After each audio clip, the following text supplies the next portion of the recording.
Good morning. मैं कृष्णा अग्रवाल। मैं महारानी लक्ष्मीबाई शासकीय आदर्श कन्या अवसर माध्यमिक विद्यालय राजनाथ गांव में प्राचार्य पद पर कार्यरत हूँ। बच्चों गुड मॉर्निंग। गृह विज्ञान संकाय की कक्षा 12वीं की क्लास में आप लोगों का स्वागत है। बच्चों आप लोगों ने कक्षा 11वीं में गृह प्रबंध एवं पोषण, मातृकला स्वास्थ्य एवं सुरक्षा, विज्ञान के तत्व, हिंदी एवं अंग्रेजी विषयों का अध्ययन किया है। अभी कक्षा 12वीं में आपको आहार एवं पोषण, शरीर क्रिया विज्ञान एवं प्राथमिक चिकित्सा, विज्ञान के तत्व, हिंदी एवं अंग्रेजी विषयों का अध्ययन करना होगा। तो हम आज से शुरू करेंगे शरीर क्रिया विज्ञान एवं प्राथमिक चिकित्सा की कक्षाएं। बच्चों हम जानते हैं जान है तो जहान है। यदि हम स्वस्थ रहते हैं तो हमें सब कुछ अच्छा लगता है, और यदि हम कहीं में शरीर में कोई पीड़ा होती है, कुछ दर्द होता है, तो हमें कुछ भी अच्छा नहीं लगता, चाहे हमारे सामने कितनी ही अच्छी चीजें क्यों ना रखी हों, कितनी ही अच्छी जगह पर हम क्यों ना हो। इससे हमें ये समझ में आता है कि जब तक हम स्वस्थ रहते हैं तभी हमें सब कुछ अच्छा लगता है। तो स्वस्थ रहने के लिए हमें क्या करना चाहिए? हमें मालूम होना चाहिए कि हम स्वस्थ कैसे रह सकते हैं। स्वस्थ कैसे रह सकते हैं यह जानने के लिए जरूरी होता है कि हमारा शरीर क्या है, हम शरीर के बारे में जानें। शरीर के अंदर ऐसा क्या है जिसके कारण हम स्वस्थ या अस्वस्थ होते हैं। जब हमको ये कारण मालूम होंगे तो हम जरूर अपने शरीर को स्वस्थ रखने का प्रयास करेंगे, या ऐसा कोई वो काम नहीं करेंगे जिससे कि हमारा शरीर अस्वस्थ हो जाएगा। बच्चों आप लोगों ने मकान तो बनते हुए देखा है। आपने देखा है ईंटों को जोड़ जोड़ करके मकान का निर्माण किया जाता है। वैसे ही बच्चों हमारे शरीर में सबसे छोटी इकाई जो है हमारे शरीर के निर्माण को करने वाली, उसको हम बोलते हैं कोशिका।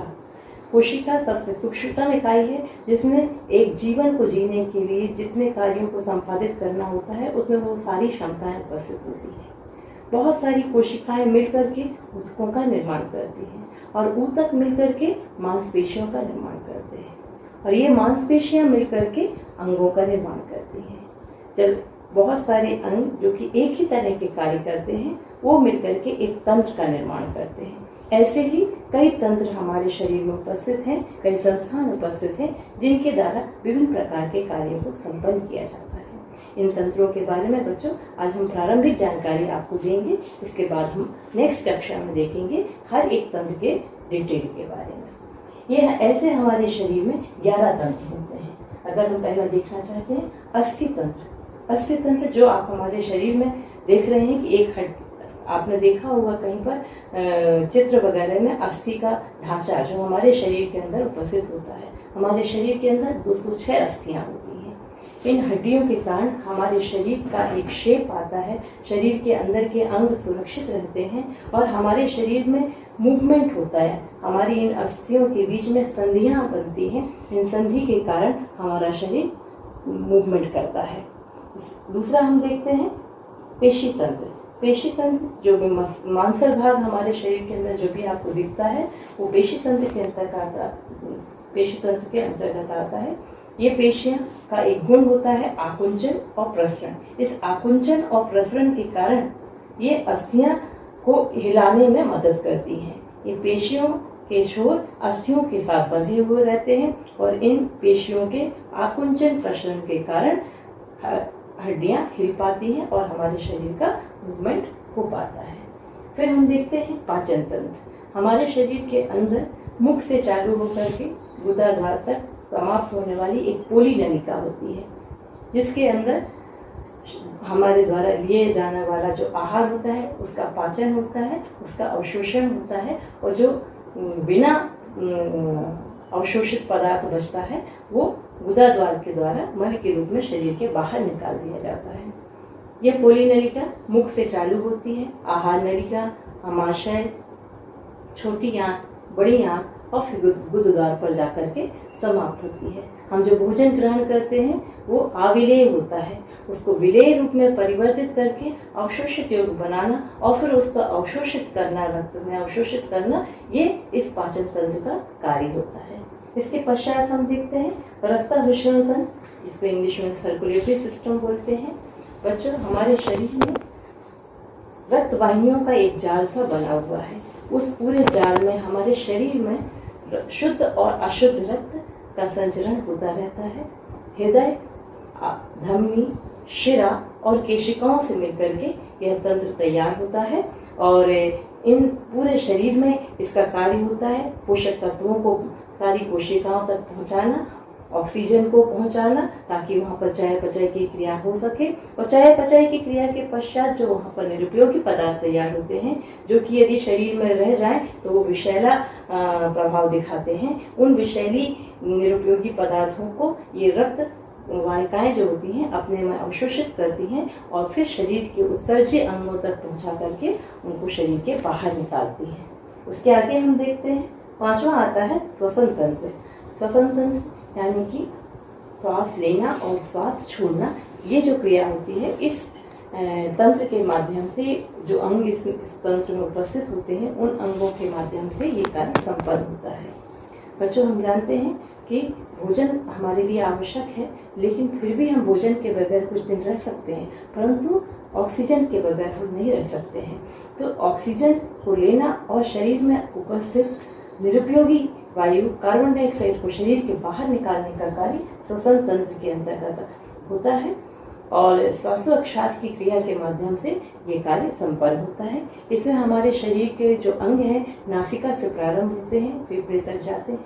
नासिका, ग्रसनी, स्वरयंत्र, श्वास नलिका, श्वसनिकाएं, श्वास वाहिनी, वायुकोश, फेफड़े, ये अंग इसके अंतर्गत आते हैं। अगला हम देखते हैं उत्सर्जन तंत्र। हमने आपको बताया कि चयापचय की शरीर में जो चयापचय की क्रिया होती है उसके पश्चात कुछ उपयोगी पदार्थ तैयार होते हैं तो कुछ निरुपयोगी पदार्थ भी तैयार होते हैं जिनका कि हमारे शरीर में विषैला प्रभाव पड़ता है। तो ऐसे निरुपयोगी पदार्थ को शरीर के बाहर निकालना जरूरी होता है। इन पदार्थों को शरीर के बाहर निकालने का कार्य उत्सर्जन तंत्र के माध्यम से होता है। उत्सर्जन तंत्र के अंतर्गत फेफड़े, त्वचा, किडनी, इन अंगों का समावेश होता है। इन तीनों अंगों के माध्यम से शरीर के निरुपयोगी पदार्थ को शरीर के बाहर निकाला जाता है। बच्चों, आपने देखा, अभी ऊपर भी आपने देखा कि हमारे शरीर के अंतर्गत बहुत सारी क्रियाओं का संचालन होता है, बहुत सारे अंग होते हैं जो कि इन क्रियाओं का संचालन करते हैं। तो आखिर इन कार्यों को या इन अंगों को संचालित करने वाला, इन पर नियंत्रण करने वाला भी कुछ हमारे शरीर के अंदर जरूर होगा, जिसके कारण हमारे कार्य जो है नियमित ढंग से सुचारू रूप से चलते रहते हैं। तो वो है तंत्रिका तंत्र। हमारे शरीर में मस्तिष्क है, मेरुरज्जु है, उनसे निकलने वाली बहुत सारी तंत्रिकाएं हैं जो कि पूरे शरीर में एक जाल के रूप में बिछे हुए हैं और उनके माध्यम से हमारे बाह्य जगत के अनुभव, एहसास हमको होते हैं। हमारे शरीर के अंगों को विभिन्न कार्य करने के लिए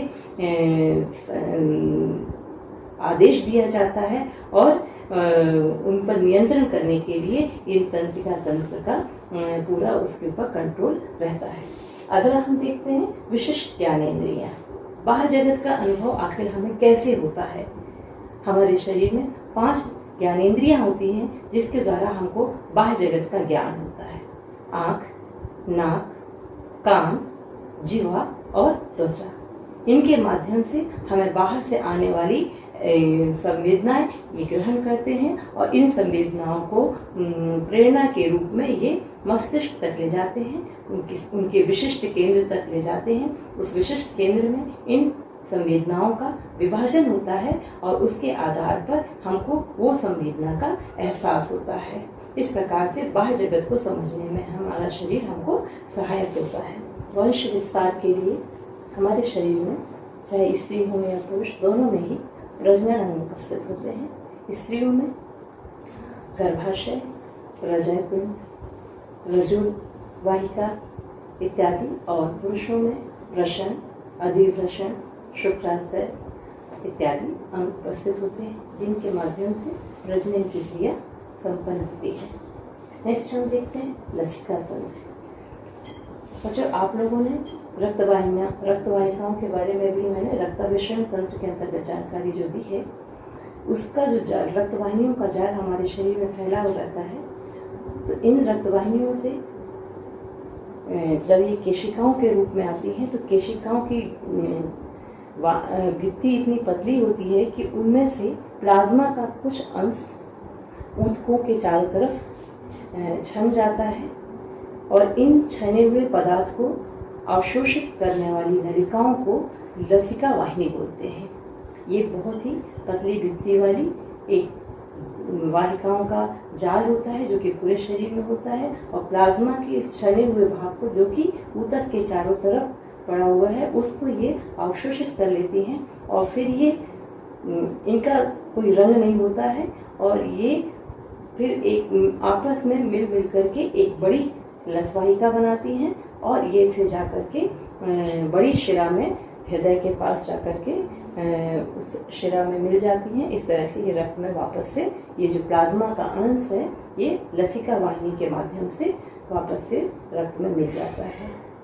इस लसिका वाहिनियों के बीच में कुछ ग्रंथियां होती हैं और इस लसिका में जो विषैले पदार्थ होते हैं या जो सूक्ष्म जीव होते हैं उनको ये ग्रंथियां रोक करके उनका वहीं पर उनको समाप्त करते हैं। अंत में हम देखते हैं अंतःस्रावी ग्रंथियां। हमारे शरीर में बहुत सारी ऐसी ग्रंथियां उपस्थित हैं जिनके में से उत्पन्न होने वाले रस को बहाकर ले जाने के लिए कोई नलिकाएं नहीं होती हैं।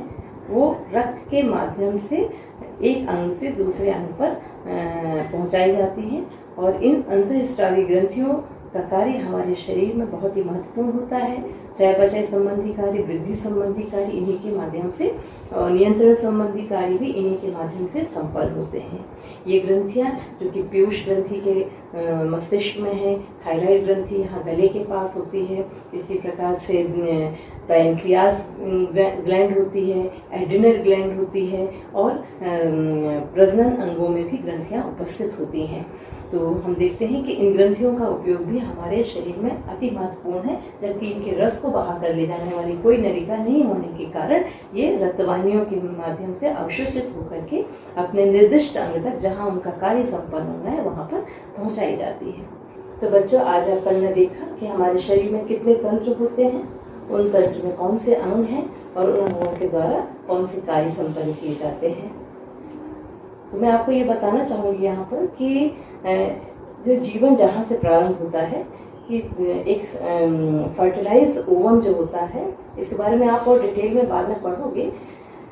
अभी शॉर्ट में आप समझने का प्रयास करो। ये जो एक फर्टिलाइज ओवम होता है उसके अंदर की जो कोशिकाएं होती हैं वो विभाजित होते जाती हैं, 1 से 2, 2 से 4, 4 से 8, 8 से 16। इस प्रकार एक पिंड कुछ दिनों में एक पिंड बन जाता है। फिर वो पिंड 3 स्तर में, एक्सोडर्म, मेसोडर्म और एंडोडर्म, ऐसे 3 स्तर में बढ़ जाता है। ये तीनों स्तर के अंतर्गत फिर अंग से तंत्र विकसित होते हैं और एक शरीर का निर्माण होता है जो कि शिशु के रूप में हम इसको देखते हैं, जिसमें ये सारे कार्य संचालित होते हैं और फिर वो अपने उसके शरीर का विकास इन अंगों के विकास के साथ साथ होता जाता है।